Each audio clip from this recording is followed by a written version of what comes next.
ರಾಜ್ಯಪಾಲ ಥಾವರ್ಚಂದ್ ಗೆಹ್ಲೋಟ್ ಅವರನ್ನ ಡಿ.ಕೆ. ಶಿವಕುಮಾರ್ ಭೇಟಿಯಾಗಿದ್ದಾರೆ. ಅದು ಕೂಡ ಕರ್ನಾಟಕದಲ್ಲ, ದೆಹಲಿಯಲ್ಲಿ. ದೆಹಲಿಯ ಕರ್ನಾಟಕ ಭವನದಲ್ಲಿ ರಾಜ್ಯಪಾಲರನ್ನ ಭೇಟಿಯಾಗಿದ್ದಾರೆ ಡಿ.ಸಿ.ಎಂ. ಡಿ.ಕೆ. ಶಿವಕುಮಾರ್.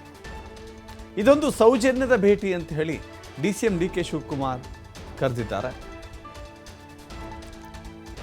ಕುತೂಹಲ ಮೂಡಿಸ್ತಾ ಇದೆ ಡಿ.ಸಿ.ಎಂ. ಡಿ.ಕೆ. ಶಿವಕುಮಾರ್ ಹಾಗೂ ರಾಜ್ಯಪಾಲರ ಭೇಟಿ.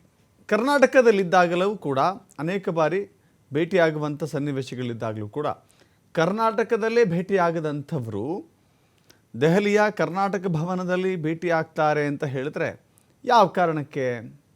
ಏನಿದರ ಉದ್ದೇಶ? ಏನಿದರ ವಿಶೇಷತೆ? ಏನಿದರ ಲೆಕ್ಕಾಚಾರ? ರಾಜಕೀಯ ಸಮೀಕರಣಗಳೇನಾದ್ರು ವರ್ಕೌಟ್ ಆಗ್ತಾ ಇದೆಯಾ? ಹೀಗೆ ಅನೇಕ ಪ್ರಶ್ನೆಗಳು ಉದ್ಭವ ಆಗಿದ್ದಾವೆ. ಬಟ್ ಡಿ.ಸಿ.ಎಂ. ಹೇಳಿದ್ದಾರೆ ಇದೊಂದು ಸೌಜನ್ಯಯುತ ಭೇಟಿ ಅಷ್ಟೇ, ಬೇರೆ ಯಾವುದೇ ಕಾರಣಗಳಿಲ್ಲ ಅಂತ ಹೇಳಿದ್ದಾರೆ.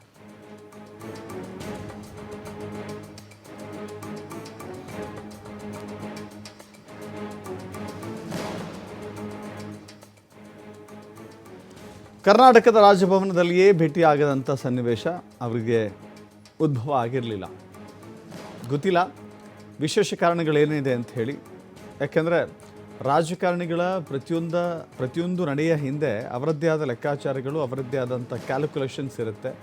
ಡಿ.ಸಿ.ಎಂ. ಕೂಡ ಅಂಥದ್ದೇ ಕ್ಯಾಲ್ಕುಲೇಷನ್ಗಳನ್ನ ಹೊಂದಿದ್ದಾರಾ ನೋಡಬೇಕಾಗಿದೆ.